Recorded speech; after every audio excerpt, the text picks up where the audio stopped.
My name is Jade Monroe, and I am 27 years old. For 3 years, I built a luxury brand's Instagram and TikTok from 0 to 2.1 million followers. Every caption, every visual template, every content calendar, every campaign framework, every growth strategy that turned a brand nobody had heard of into the kind of account that people screenshot and send to their friends and say, "Have you seen this one?" I did all of it.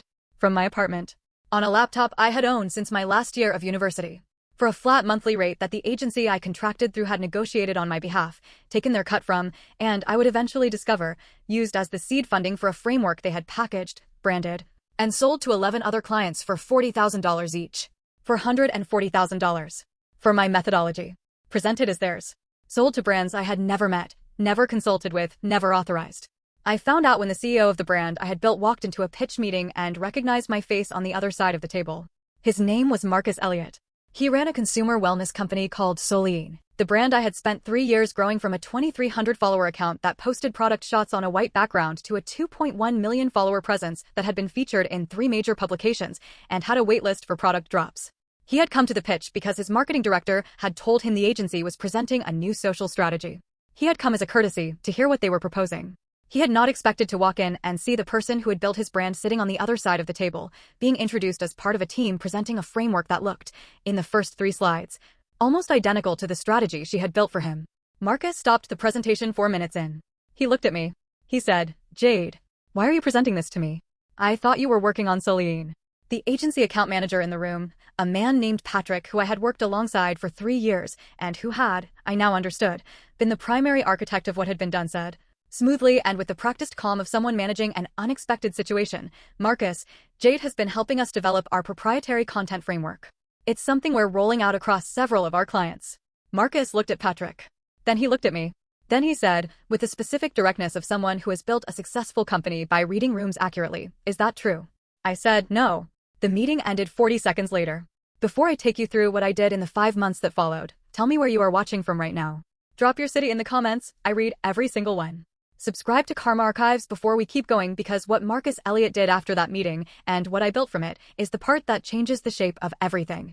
Now let me take you back 3 years, to the beginning of what I thought was a straightforward freelance arrangement. I had come to content strategy from a slightly unconventional direction. My background was in behavioral psychology. I had completed a degree in it, worked briefly in UX research, and gradually realized that the thing I was most interested in about human behavior was how people made decisions about what to pay attention to. Social media content, at its most interesting, is an applied behavioral psychology experiment running in real time. You are constantly testing what holds attention, what creates identification, what triggers the specific emotional response that makes a person stop scrolling and engage. I found it genuinely fascinating in a way I had not found very much else in my career to that point. I started taking freelance content work at 23. Within 18 months, I had a small but strong portfolio, 3 brands I had grown meaningfully, a methodology I had developed through iteration and testing that was specific and replicable, and a reputation in a particular corner of the luxury lifestyle market that had come entirely from results. I did not advertise. I did not have a large personal following. I had outcomes, and in the content strategy world, outcomes travel. The agency was called Prism Creative. They reached out to me through a mutual contact in early spring of the year I turned 24. They were a boutique digital marketing agency with a roster of mid to high-end lifestyle brands, and they told me they had a client, Soleine, whose social presence was underperforming relative to their product quality and market position, and whose previous strategies had been generic in ways that were not producing results. They asked if I would be interested in contracting with them to develop and execute a social strategy for the account. The arrangement they proposed was standard in structure, if not generous in terms. I would be engaged as an independent contractor, working exclusively through Prism, billing the agency who billed the client. The agency took a percentage. I received the remainder. I would retain no ownership of the work, standard work for higher language, but the work would be implemented under my direction and would carry my creative signature in the way that good content always carries the signature of whoever conceived it, regardless of whose name is on the contract. I asked about the work for hire clause specifically. The person I was speaking with, Patrick, the account manager who would later stand calmly in that pitch room and describe my methodology as the agency's proprietary framework, told me it was standard language, that it meant the client owned the content, not that the agency owned my approach. He said it with the reassuring fluency of someone who had explained this before and found the explanation sufficient. I accepted. I signed the contract. And I went to work on Soleine. The work was the most sustained creative effort of my professional life. Soleine was a wellness brand with a genuinely excellent product and a visual identity that was beautiful but static, the kind of account that looked like a brand catalog rather than a living presence. My first 3 months were entirely diagnostic. I spent them understanding the audience, running experiments, testing content formats, mapping the emotional landscape of the category and identifying the specific gap in it that Soleine was positioned to fill. I developed a framework I called the resonance architecture. Not a catchy name. I had come up with it in a notebook during a late-night working session, and it had stuck because it was accurate. The idea was that luxury wellness content should operate on 3 emotional registers simultaneously: aspiration, who you could become; intimacy, who we actually are; and utility, what specifically helps. Most brands in the category were doing one of these, occasionally 2. None of them were doing all 3 in a consistent, calibrated way that shifted the ratio between them based on platform, format, and the phase of the brand's relationship with its audience. I built the resonance architecture into a detailed operational system, content calendars structured around the 3 registers, caption frameworks for each, visual guidelines that created cohesion across both platforms while respecting the different behavioral contexts of Instagram and TikTok, engagement strategies calibrated to each platform's algorithm behavior, a creator partnership framework for when the brand was ready to begin influencer integration. I documented all of it. Not because I was anticipating what would eventually happen. I documented it because I am someone who builds things methodically and believes in making the methodology explicit so it can be evaluated, refined, and improved. I had a master strategy document. I had a creative playbook. I had a content calendar template. I had a campaign brief template. I had a measurement framework. All of it was stored in a shared drive I had been given access to through the agency, and all of it, a detail I would later understand was significant, was created in documents that carried my name in the metadata. Dated from the early months of the engagement, predating by a considerable margin any claim the agency might later make about when the Prism proprietary framework had been developed. The results were not gradual. They were, by the standards of organic social growth for a brand in this category, dramatic. Soleine went from 2,300 followers to 80,000 in the first year. By the end of year 2, they had crossed 600,000. By the end of year 3, they were at 2.1 million. The brand's product drops were selling out within hours. They had been covered by Vogue, by The Cut, by 3 significant wellness publications. Marcus Elliott had told me, in one of our regular check-in calls, that what I had done for Soleine was the single most impactful business decision we have made in 5 years. He said this to me. Not to Patrick. Not to Prism. To me, because he understood, in the way that business founders who pay attention understand things, that the results had a source and the source was not the agency. I did not think much about that distinction at the time. I thought about the work. Then Marcus walked into a pitch meeting and recognized my face on the wrong side of the table. I drove home from that meeting in a state I want to describe accurately because it is not the state you might expect. It was not rage. It was not the hot immediate shock of a betrayal newly discovered. It was something colder and more specific, the feeling of a hypothesis that has just been confirmed. I had not known, before that meeting, exactly what Prism had been doing.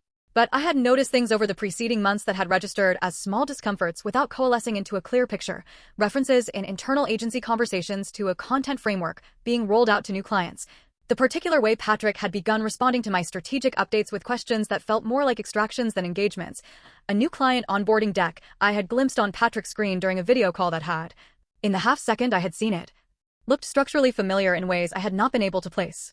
The pitch meeting placed them. I went home. I made a list. I did what I always do when something complicated becomes concrete. I broke it into components and addressed each one in order. Component 1 was understanding what had actually been done. I spent the evening searching for evidence of the framework's external use, agency marketing materials, client case studies, pitch decks that had been shared or published anywhere accessible. I found 3. A case study on Prism's website that described a proprietary resonance architecture methodology, the name I had written in a notebook, as the foundation of their content approach. A LinkedIn post by Patrick describing the framework in language that was so close to my original documentation that 3 phrases were identical. And a mention in an industry newsletter describing Prism as having developed an innovative framework for luxury lifestyle content strategy that was being implemented across their client roster. My framework. My name in the documentation metadata. Their claim in every external-facing material. Component 2 was understanding my legal position. I called a contract attorney the following morning, a woman named Isabel Torres who a friend in the marketing industry had used for a freelance contract dispute the previous year. I sent her my contract, the agency's external materials, and my original strategy documentation before our first call. She called me back the same afternoon.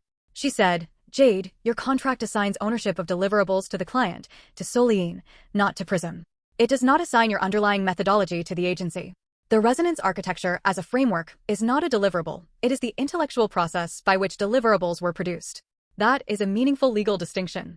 And the agency's claim to have developed it is directly contradicted by the metadata in your documents and the timeline of their external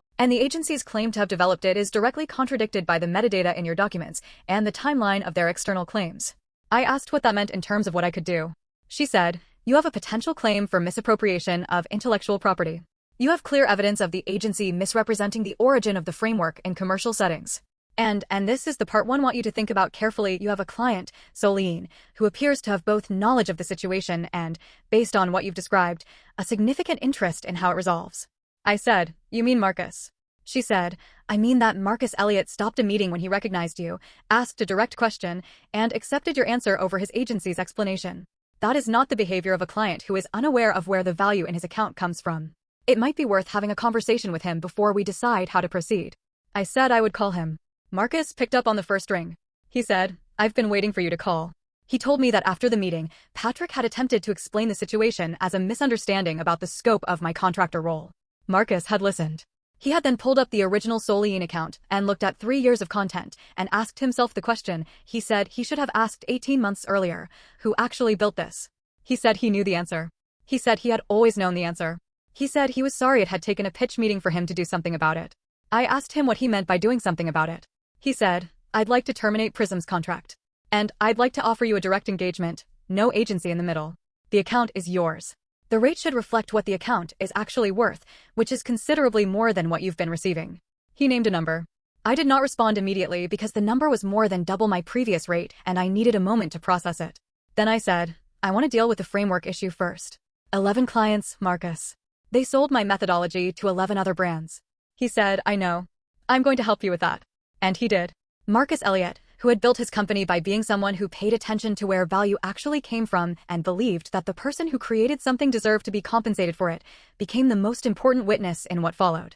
He provided a formal statement to Isabel detailing his knowledge of my role in building Soleine's social presence, the timeline of his engagement with me versus with Prism, and the specific moment at which he had understood that the agency was presenting my work as their own methodology.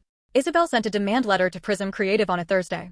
It outlined the misappropriation claim, the evidence supporting it, the commercial damages arising from 11 unauthorized uses of the framework at $40,000 each, and the specific remedies sought. A public acknowledgement of the framework's authorship, immediate cessation of the framework's commercial use, and financial compensation.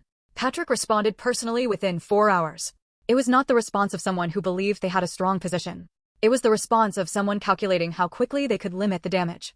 I want to pause here because I know what the story sounds like at this point. It sounds like everything moved toward resolution quickly and with unusual momentum.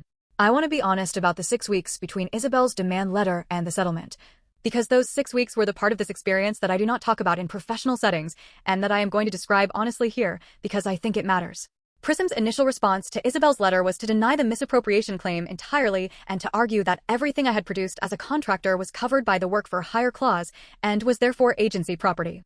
They sent this response through their own attorney in a letter that was professionally competent and almost certainly written by someone who had not looked carefully at the metadata in my documents. Isabel sent the metadata. Their attorney went quiet for 5 days.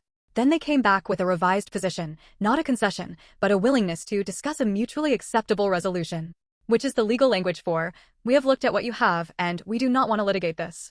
The negotiation took 3 weeks. I was not directly involved in most of it. Isabel handled the back and forth and briefed me at each significant point. What I can tell you is the shape of what was agreed. Prism Creative acknowledged, in a written settlement agreement, that the resonance architecture framework had been developed by me during my engagement with the agency and that its use in client onboarding and agency marketing materials had not been properly authorized. They agreed to remove all references to the framework from their external marketing materials. They agreed to pay a licensing fee for the period of unauthorized commercial use across 11 clients that Isabel had calculated based on a reasonable royalty rate for a content strategy framework of demonstrated commercial value. They agreed to provide a written reference confirming my role as the developer of the framework, which I could use in my own business development. The licensing fee was significant. I am not going to specify the number because that is not the part of the story I want you to focus on. What I want you to focus on is what happened after. I signed the Soleine direct engagement contract the week after the settlement. My rate, as Marcus had proposed, was more than double what I had been receiving. The account was mine directly, no intermediary, no percentage extracted by an agency for work I was doing entirely myself. For the first time in 3 years, the relationship between my work and my compensation was unmediated by a structure that was taking value I had created without creating value of its own. I also took on 2 of the 11 clients who had received the unauthorized framework onboarding. Both of them had been told they were receiving a proprietary agency methodology. When they learned through their own conversations with the agency during the settlement period that the methodology had in fact been developed by an independent contractor, both of them reached out to me directly to ask if I would work with them on the implementation. I said yes to both. By the end of the year following that pitch meeting, I had 4 direct client relationships, no agency intermediary, a business registered in my name, and a documented, legally acknowledged framework that was genuinely mine and that I could deploy, license, or develop further as I chose. I also had a clearer understanding of something that I want to say directly to anyone watching this who works in a creative field, in content, in design, in strategy, in any domain where what you produce is methodology as much as output. The work for hire clause in a contract covers deliverables. It covers the content, the calendars, the campaigns, the posts. It does not automatically cover the underlying thinking, the framework, the approach, the methodology that made those deliverables what they are. That distinction is not always obvious in the moment of signing. It becomes obvious when someone packages your thinking and sells it to 11 other people. Know what you are signing. Know what you are assigning. If you are a contractor who has developed a replicable approach to a problem, a framework, a system, a methodology, understand that it has value beyond the specific client engagement and protect it accordingly. Not by withholding it from clients who need it, but by understanding what it is and making sure that its use is on terms you have agreed to. The pitch meeting where Marcus stopped the presentation was the moment I understood what I had actually built. Not the followers. Not the campaigns. The thinking behind them. The resonance architecture was real, and it worked, and it had been worth $440,000 to an agency who had not created a single component of it. I know what it is worth to me now. And it is no longer available without my name on the license. Patrick still runs Prism Creative. The agency is smaller than it was 3 years ago, which I know because the industry I work in is small enough that information travels without anyone trying to carry it. I do not follow his career. I have my own career to attend to, and it takes up considerably more of my attention than it did when I was billing through an intermediary who was extracting value I had not consented to share. Marcus and I still work together. Soleine is at 2.8 million followers as of the last quarter. The growth has continued because the methodology holds, not because of its name, but because it is built on an accurate understanding of how people make decisions about what to pay attention to. That understanding was mine before I walked into Prism, and it remains mine after. The only thing that changed is that now the contracts reflect it. I am 27 years old. I have a business that is mine, clients who are mine, a framework that is mine, and for the first time in my professional life, a clear view of the full value of what I create and who it belongs to. It belongs to me. And the paperwork finally says so. Before I go, I want to say something to anyone watching this who is a freelancer, a contractor, a consultant, anyone who works for themselves or through intermediaries in a creative field. Your methodology is yours. The way you think about problems, the systems you build to solve them, the frameworks you develop through years of iteration and testing, these are intellectual property. They exist independently of any specific deliverable you produce. And they can be protected if you are aware of what they are and intentional about the terms under which they are used. Read your contracts. Not just the rate and the scope, the intellectual property clauses. Understand what work for hire covers and what it does not. And if you are developing something replicable, a framework, a system, an approach, document it, name it, and know that it has value beyond the client who first benefits from it. The people who profit most from not telling you this are the people who are currently profiting from the fact that you don't know. Leave a comment and tell me, have you ever discovered that someone was packaging and selling your methodology, your approach, or your thinking without telling you? Or have you ever signed a contract without fully understanding what you were giving away? I want to hear it. Drop it in the comments. I read every single one. Subscribe to Karma Archives. Every day there is a new story. True revenge stories, workplace drama, betrayal stories with satisfying endings, narrated daily, r/ProRevenge style. Women who built something real, who found out what was being done with it, who moved in the right sequence and came out on the other side with their names on the work that was always theirs. Karma always has receipts. Subscribe. I'll see you next time.